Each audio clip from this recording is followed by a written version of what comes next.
Los niños necesitan sentir seguridad, sentir apego y que esto los ayuda a desarrollar sus emociones más fácilmente, con confianza y con seguridad. Eso lo dice una mujer que se llama Chaya Kulmarni. Ella trabaja en un hospital y trabaja en una unidad neonatal.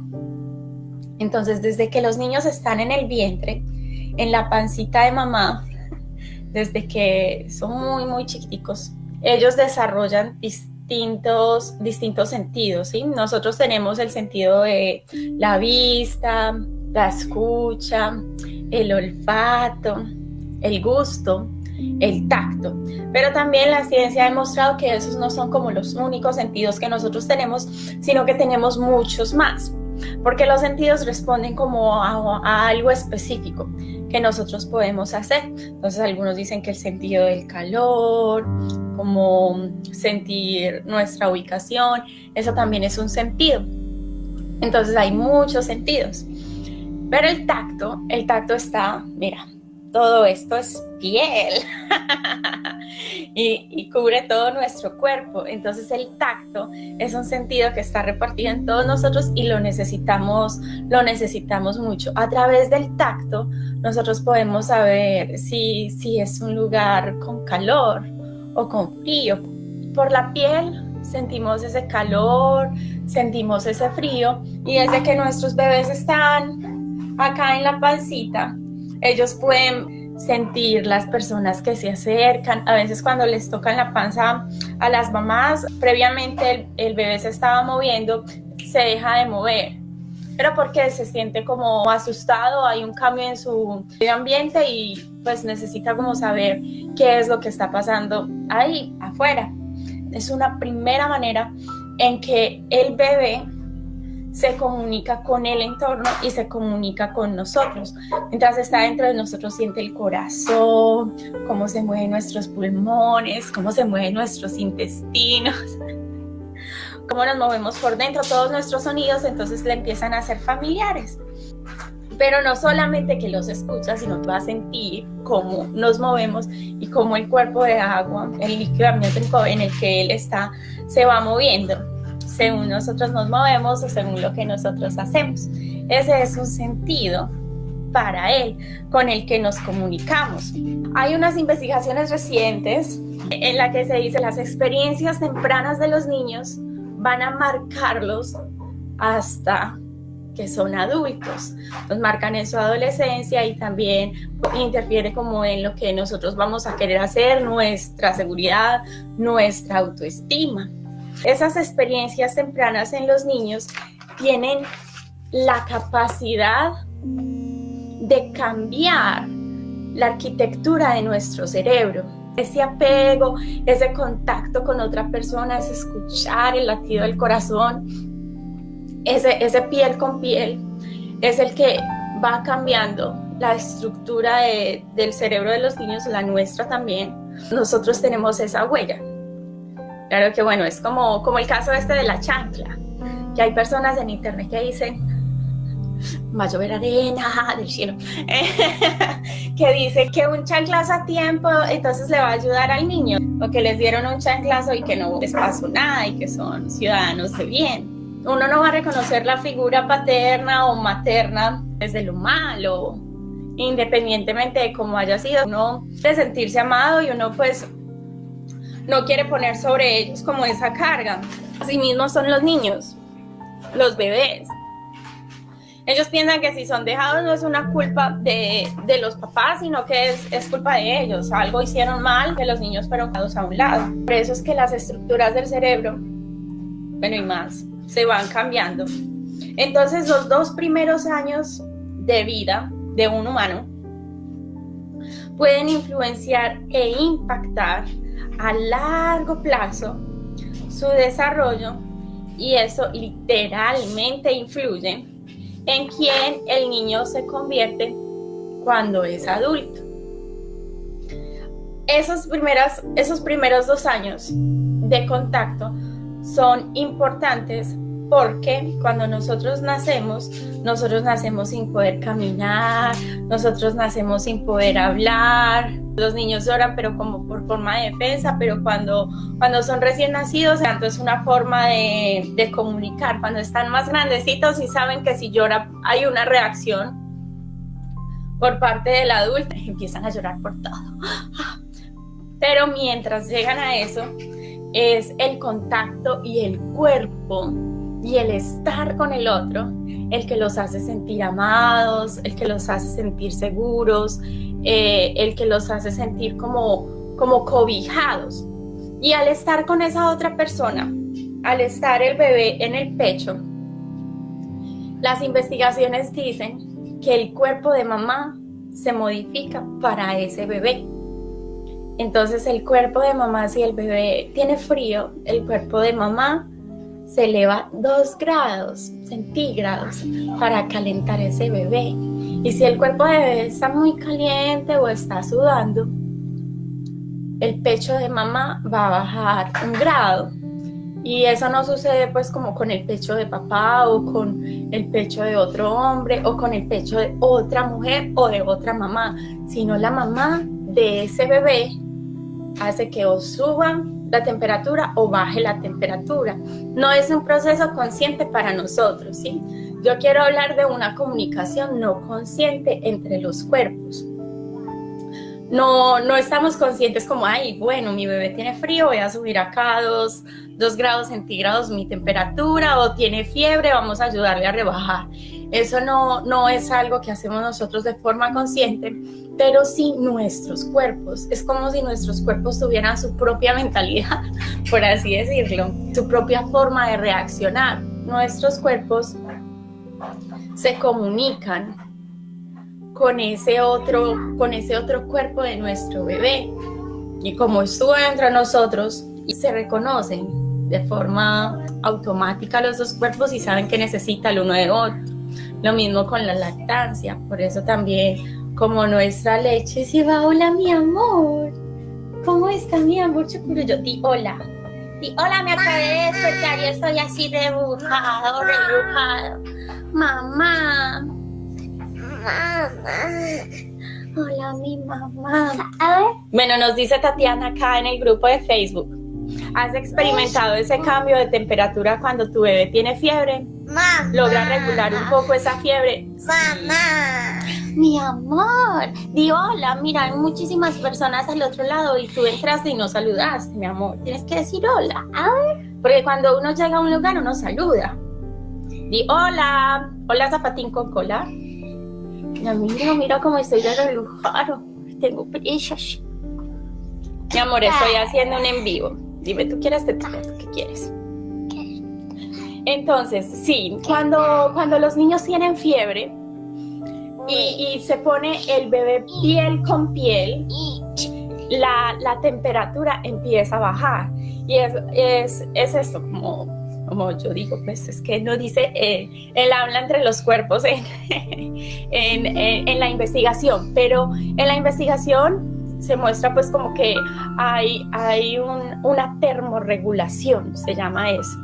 El cuerpo de mamá intenta regular la temperatura del cuerpo del bebé. Entonces, cuando tienen fiebre, y ustedes pueden hacer también el experimento, yo lo hago con Joel, pues el piel con piel se utiliza sobre todo en niños prematuros o en gran prematuros,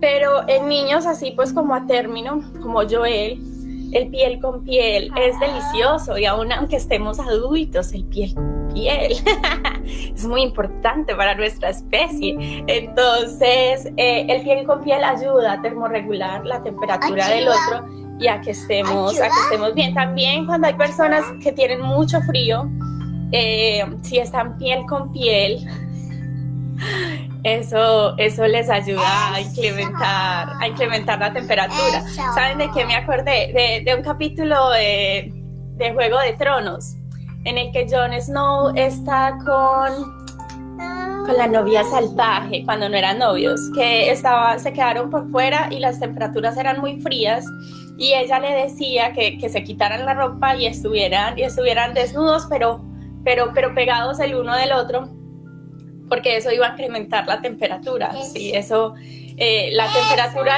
de los dos cuerpos se comunican y pues aumenta la temperatura. y pueden pasar muchas cosas, pero sí, con nuestros bebés el piel con piel lo regula. Entonces, nuestros bebés nacen sin poder caminar, sin poder hablar. Ellos no son como, por ejemplo, los búfalos. Cuando un bebé búfalo nace, el bebé búfalo a los 20 minutos ya puede correr. A los 20 minutos ya puede tomar agua y puede comer pastico, grama. No sé cómo le digan en sus países. Porque ellos ya nacen como desarrollados. Nuestros bebés no nacen con esto, entonces ahí ellos se terminan de gestar por fuera y ahí entra el porteo a mediar, porque los bebés se tranquilizan al estar en una forma vertical a la altura, a una altura, pues no como, sino altos. El sentirse altos les ayuda a tranquilizarse también, la verticalidad y el estar en contacto con la otra piel o con la otra persona, pues así no estemos en piel con piel, los ayuda a estar más tranquilos. Y es porque a través de los años, eso para la especie humana es un mecanismo de supervivencia. Si el bebé llora y es atendido, eso va a asegurar que el bebé sobreviva, eso va a asegurar que nuestra especie sobreviva en el tiempo. Lo que pasa es que pues es algo que yo digo, que a medida que pasa el tiempo, que somos más tecnológicos, los humanos vamos olvidando como ser humanos.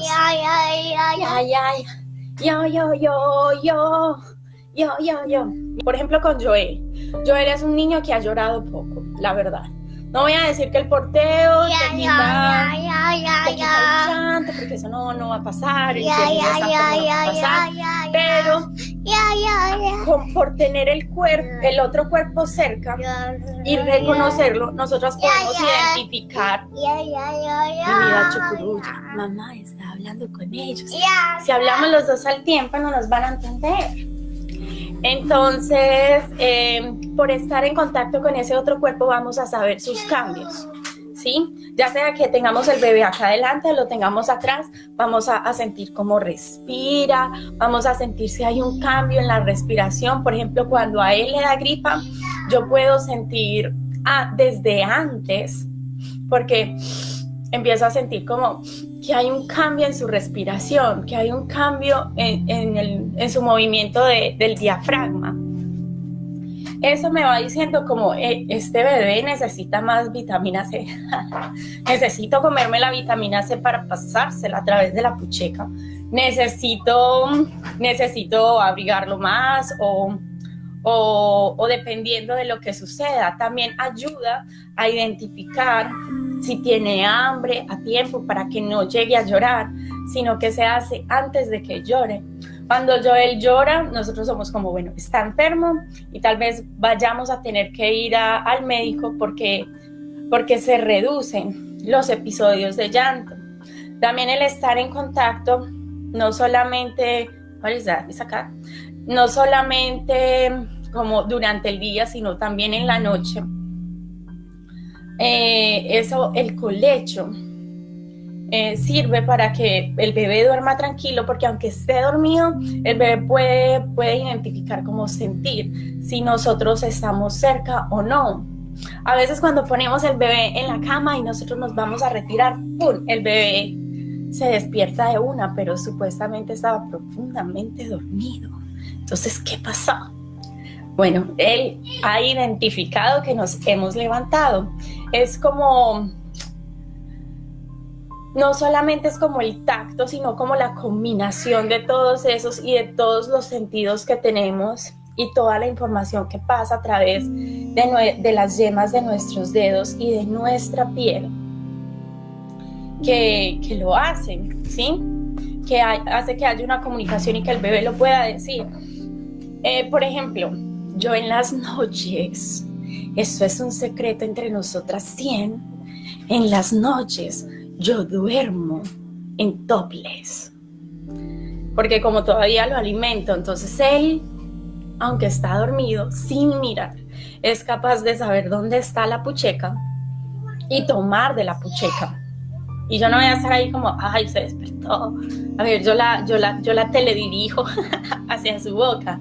No, él solo, aún como en ese estado de sueño y no sueño, ahí en la mitad cuando ellos se mueven, ahí él va y la busca y sigue durmiendo. Entonces es como si no se despertara y pasara toda la noche derecho, porque no alcanza a tocar ese umbral para despertarse. Porque dormimos así. Entonces eso ayuda, pero igual depende de cada familia y lo que cada familia quiere. Es nuestra decisión ahí. Los cerebros de los niños se pueden desarrollar y funcionan mejor cuando hay un contacto, cuando hay un afianzamiento con las otras personas. Y el estar en contacto con la sociedad y con los humanos de su comunidad, no solamente le dan como la información estructural de sentirse querido y sentirse amado, sino que también le ayudan a saber cómo entrar, cómo ser parte de esa sociedad, cómo interactuar, cuándo reírse, cuáles son las medidas de respeto en esa sociedad. Aprende a reconocer y a saber las actividades. Un experimento que hice con Joel, por ejemplo, es que él de un año, bueno, en estos momentos tiene 2 años y medio, 1 año y medio, ya íbamos al jardín y él siempre pues lo he llevado porteado al jardín, vamos caminando. Entonces hubo un momento en el que él no quería porteado, entonces lo llevé caminando y él empezó como a dirigirme, como a moverse entre las calles. Era como, bueno, ¿será que él sabe? Entonces, como experimento, lo dejé a él solo, pues que me llevara, pero yo estaba a su lado para guardarlo de algún peligro. Y sí, llegamos al jardín por él solo. Entonces, a través de esa altura, de ese mirar a otro lugar como hipótesis, porque no hay una investigación al respecto, digo que el bebé tiene como ese sentido de locación y puede identificar mejor su entorno y saber dónde está. En varios momentos fuimos guiados por él, no solamente en los días de estudio, sino también los domingos o los sábados en la noche para ir hasta el jardín. Entonces se vale como experimentar y ver qué sucede con los bebés, como reconocer qué es lo que está sucediendo con el otro cuerpo. El portearlos, el estar con ellos, ayuda a que el bebé se siga gestando en nuestro pecho. Además, el pecho es el lugar ideal, el pecho de mamá. No es como, ay, pues más allá como de discusiones de género, de discusiones de si hay instinto o no. Lo cierto es que el pecho de mamá es el lugar ideal para nuestros bebés, es el hábitat natural, como dice Noemí, ¿verdad? El hábitat natural del bebé, el hábitat natural del recién nacido. ¿Por qué?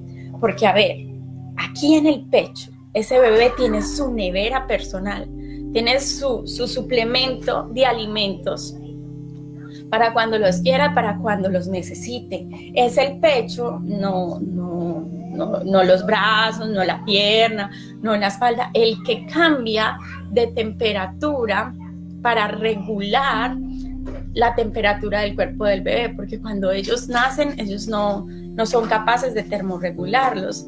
Es el pecho el que le da ese abrigo y puede sentirse de una forma similar a como cuando estaba en el vientre, porque en el pecho va a escuchar cómo se mueve el corazón, puede tener como nuestros movimientos internos. Entonces ese recién nacido va a sentirse un poco más seguro, más tranquilo al estar al pecho de mamá. ¿Que va a llorar algunas veces? Sí. que a veces no va a querer ser cargado también, pero es ahí donde él encuentra esa paz y esa seguridad. Entonces, yo los invito a una crianza con contacto, ¿sí? A estar en esa conexión. Una persona muy allegada me dijo que por mi forma de crianza con Joel, no como que yo le estaba haciendo un daño, sino que me estaba haciendo un daño a mí, porque los hijos nos vamos de la casa. Mira, yo donde estoy, en Corea y no en Colombia. Y los hijos vamos cambiando y no vamos a estar siempre en ese nido materno y paterno. Entonces me estaban diciendo que me estaba haciendo un daño por criarlo con apego y que la apegada iba a ser yo. Yo estoy apegada a Joel, sí, pero también es reconocer que los seres humanos vivimos procesos, tenemos etapas y que las vamos pasando poco a poco. En algún momento Joel va a dejar de dormir conmigo, ya lo ha hecho y se ha ido a dormir a su habitación. Él va a dejar de lactar en estos momentos. Él sobre todo toma leche por la noche. Mira, se acabó de despertar y ni siquiera me pidió tetica, mira, porque ya es un niño más grande. Entonces él va a dejar de lactar, el proceso va a cambiar, va a llegar un momento cuando sea niño que va a querer estar con sus otros amigos. Luego solamente va a estar pues como con otros niños, porque va a ser adolescente así como yo fui adolescente, y si va a ser un adolescente como yo lo fui, me tengo que preparar. Yo los invito a una crianza con contacto. Todo en el ser humano pasa, nada dura para siempre. Entonces no vas a tener a tu bebé cargado todo el tiempo, ni lo vas a lactar todo el tiempo, pero ese tiempo, ese corto tiempo, porque que son 2 años, 3 años en comparación con 40 años o con 50 años de vida o más, yo los invito a una crianza con contacto, más allá de las herramientas, más allá de las cosas, es como esa conexión con el otro. Besitos para todos ustedes. Esto es una forma de cambiar el mundo, pero sin cambiar a los de afuera, sino empezando por nuestra casa y por nuestra familia, por nuestros hijos, ¿sí? Un ser humano a la vez, es como la forma. Un abrazo, nos vemos, gracias por estar. Chao.